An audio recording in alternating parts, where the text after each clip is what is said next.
नमस्कार, आप देख रहे हैं ग्राउंड रिपोर्ट। आपके साथ मैं हूं ज्योत्सना पाटनी। नमस्कार, आपके साथ मैं हूं पंकज भार्गव। सबसे पहले खबर जम्मू कश्मीर से। कश्मीर में हिंदुओं की टारगेट किलिंग से नाराज सरकारी कर्मचारी सड़क पर उतर गए। जम्मू में सरकारी कर्मचारी प्रोटेस्ट कर रहे हैं और तबादले की मांग कर रहे हैं।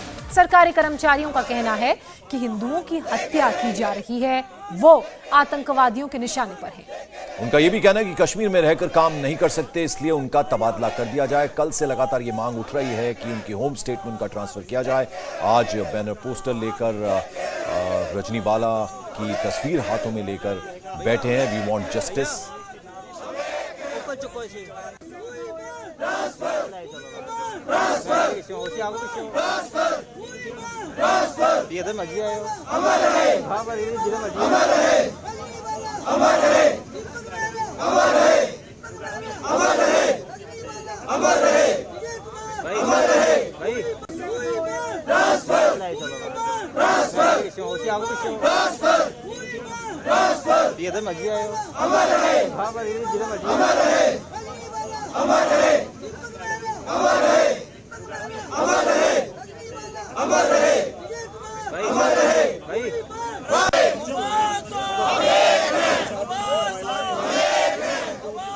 पिछले 24 घंटे में कश्मीर में 2 टारगेट किलिंग हुई है। कुलगाम में बैंक मैनेजर विजय कुमार को गोली मार दी गई, तो वहीं बडगाम में प्रवासी मजदूर दिलखुश कुमार को मौत के घाट उतार दिया गया। और लगातार हो रही टारगेट किलिंग से कश्मीरी पंडित दहशत में हैं, पलायन के लिए मजबूर हैं।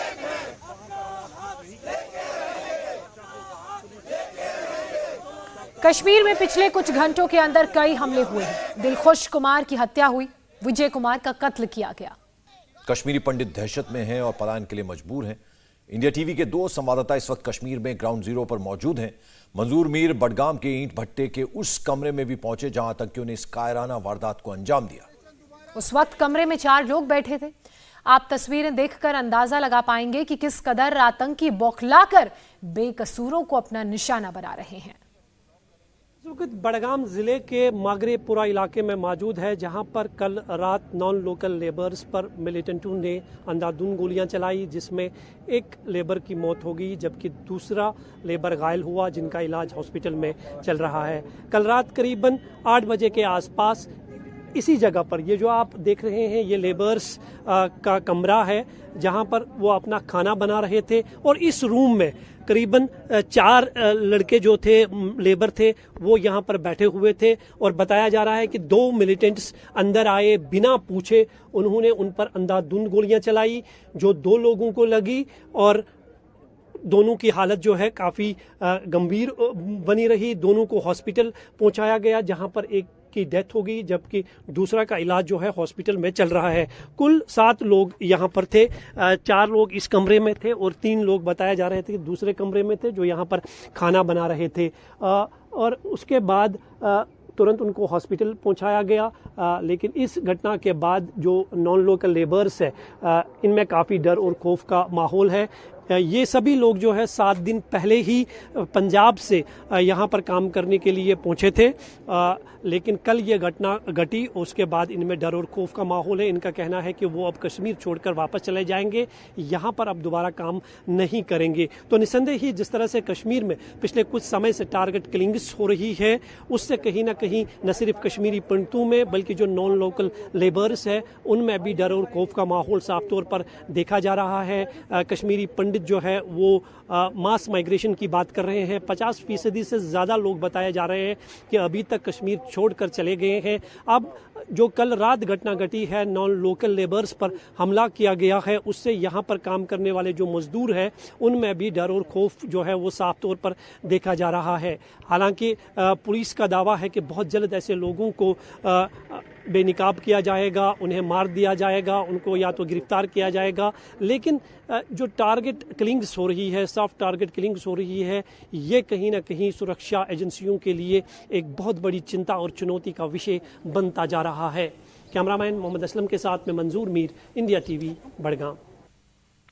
तो मंजूर मीर को आपने सुना। बडगाम में फायरिंग के बाद वहां काम कर रहे प्रवासी मजदूरों में दहशत है, खौफ है। लोग काम करने के बाद खाना खा रहे थे कि तभी आतंकियों ने फायरिंग शुरू कर दी।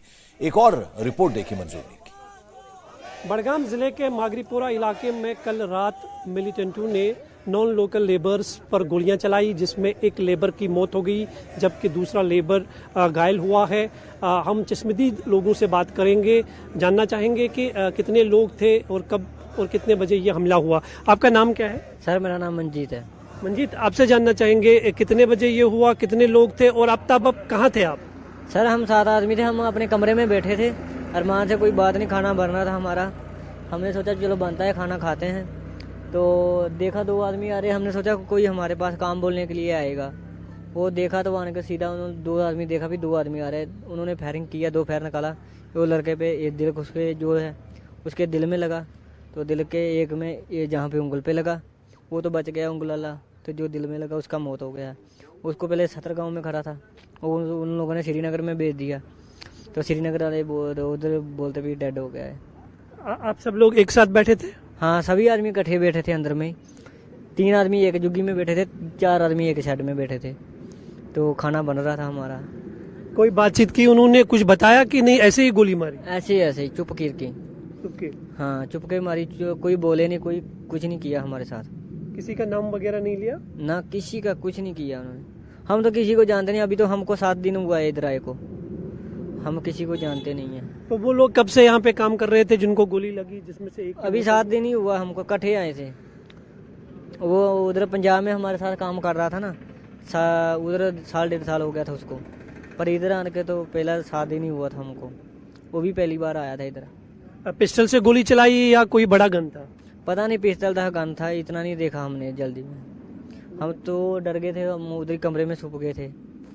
तो जब भागे तो देखा तो ये हमने देखा लड़के पे गोली लग गया। फिर इसको लेके तुर पे जल्दी ट्राली निकाला, ट्राली में डाल कर खाने लगे। तो वो फिर ये दुकान वाला ना, इसने उधर फ़ोन किया एक दुकान वाले को, वो जल्दी मोटरसाइकिल लेके आया, मोटरसाइकिल बैठा के ले गया हॉस्पिटल में। हम बाद में गए ट्राली के ट्रैक्टर लेके पीछे उसके, तो वो बोला भी मैं जल्दी ले जाऊंगा मोटरसाइकिल पे, ट्रैक्टर पे टाइम लगेगा। फिर वो ट्रैक्टर हॉस्पिटल ले गया था मोटरसाइकिल पे। तो कुछ नहीं पता चला क्या रीजन है, क्यों गोली मारी, ये कुछ बताया नहीं? आके उन्होंने सीधा गोली लगाई? हाँ, सीधा गोली लगाई, फिर बताया नहीं,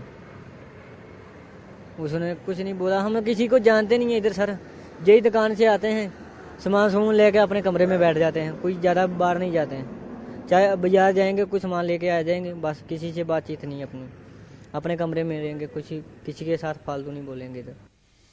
और आइए सीधे रुख करते हैं बडगाम से। हमारे सहयोगी मनीष प्रसाद इस वक्त हमारे साथ जुड़ रहे हैं। मनीष, बेहद दुखद ये जो कुछ हुआ कल, दिलखुश जो अब नहीं है हमारे बीच में, और उनके तमाम जो साथी वहां पर है, हम देख रहे हैं किस तरह से मेकशिफ्ट अरेंजमेंट रहता है। अगर ईंट के भट्टे की हम बात करें, उन्हीं ईंटों को खड़ा करके एकदम टेम्परेरी एक ठिकाना बना दिया जाता है। वहां पर उन्होंने सपने में भी नहीं सोचा होगा कि इस तरह से कोई आएगा और उन पर गोलियां बरसाकर चला जाएगा। तो पूरी तरह से दहशत और डर का माहौल होगा।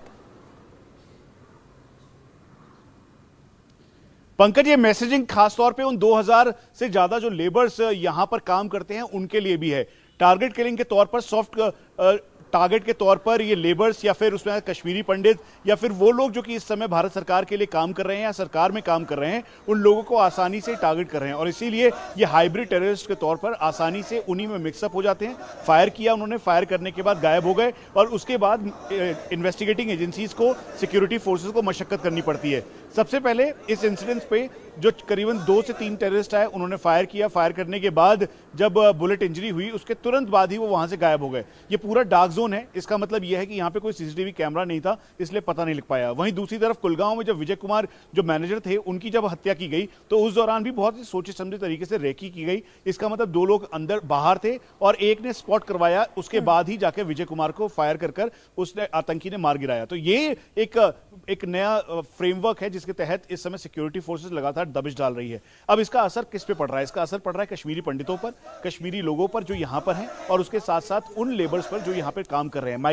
माइग्रेटरी लेबर्स के तौर पर करीबन 2000 की संख्या में पूरे कश्मीर घाटी में अलग अलग जगहों पर, साउथ कश्मीर, नॉर्थ कश्मीर और सेंट्रल कश्मीर में काम करते हैं। उनमें डर है, खौफ है, और ये खौफ सीधा ट्रांसफर हो रहा है कश्मीरी पंडितों पर। इसीलिए जो अभी हमें जानकारी मिल रही है, 30 ऐसे वहां पे एडमिनिस्ट्रेशन में काम करने वाले लोग थे जो कि मेडिकल हॉस्पिटल्स में काम कर रहे थे। उन सबको दूर दराज इलाकों इलाकों से सीधा श्रीनगर के हॉस्पिटल में अटैच कर दिया गया है। इस समय औपचारिक तौर पर यह लिस्ट जारी की गई है। उसके अलावा जो कश्मीरी पंडित हैं वो शेखपुरा, अनंतनाग के मट्टन इलाका या फिर बीसू कैंप जो है काजीगुंड के पास, इन सभी एरियाज में वो सीधा अपने आप धरने पे बैठे हैं और 30 से 40% लोग यहाँ से अच्छा मनीष, क्योंकि बहुत सारे लोग धरने पर बैठे हुए हैं, ऐसे में ये भी सरकार के लिए चुनौती रहेगी, पुलिस प्रशासन के लिए, सेना के लिए चुनौती रहेगी कि किस तरीके से इन लोगों को समझा बुझाकर जो डर का, खौफ का माहौल पैदा किया जा रहा है उस माहौल से बाहर निकाला जाए। बहरहाल आज एक महत्वपूर्ण बैठक दिल्ली में होने वाली है जिसमें मनोज सिन्हा मौजूद रहेंगे, उपराज्यपाल, साथ ही अमित शाह की मौजूदगी में उनकी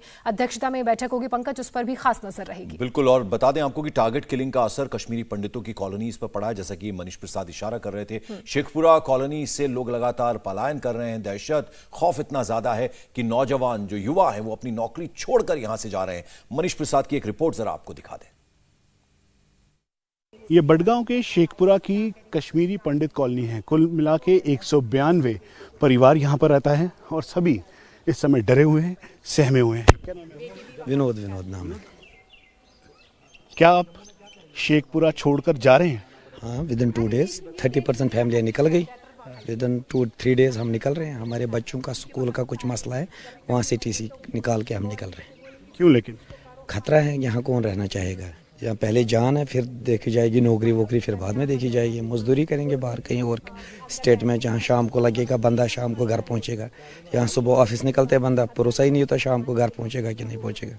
डर है आपको, आपके पूरे परिवार को? डर हर किसी को हो। मुझे छोटी बच्ची कहती है मत निकलो बाहर। वो परसों बीमार थी, उसने मुझे दवाई लेने के लिए नहीं भेजा, बोला नहीं मैं बर्दाश्त करूंगी लेकिन बाहर मत निकलो। क्या हालत है? डर यहाँ हाँ बहुत डर लगता है।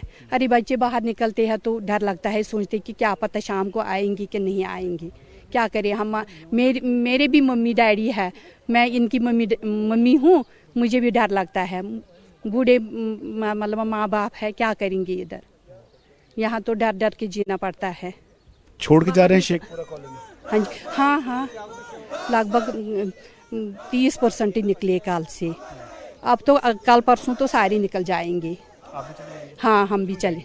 अरे डर लगता है इधर। बोल रहे कि आज मतलब उधर कुलगाम में उसको मारा है, कल इसको मारेंगे, परसों उसको मारेंगे। किसको यहाँ बैठना है अच्छा लगता है। सरकार से क्या कहना चाहिए? सरकार से यही कहते हैं कि हमें मतलब मास माइग्रेशन दे दो, हम तो जाएंगे। हितेश, क्यों जा रहे हैं आप घर को छोड़कर? सर देखिए, जब जिंदगी पे बन आती है तो आदमी क्या करेगा। यहाँ कैंप से बाहर निकलने के बाद पता नहीं है गोली कहाँ से लग जाए। इंडिया टीवी हर वक्त हर जगह डाउनलोड करने के लिए सर्च करें India TV news Google play store या ऐप स्टोर पर।